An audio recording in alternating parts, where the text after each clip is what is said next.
Welcome back to my tax series where I talk about tax things that you should have learned but probably didn't. Hi, if you're new here, my name is Marissa. I'm a CPA, and while I don't do taxes for a living, I did have to pass the tax section of the CPA exam. I do my own taxes, so I do know a little something about them. Also, this is not tax advice. It is just for educational purposes only. Always consult your own tax professional because that's not me.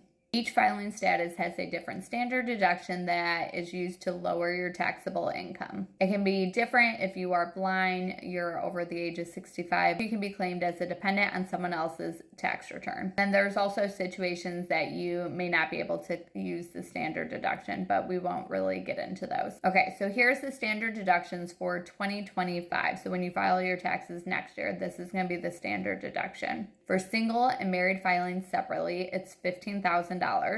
For married filing jointly and the surviving spouse filing, it's $30,000. And for a head of household, it's $22,500.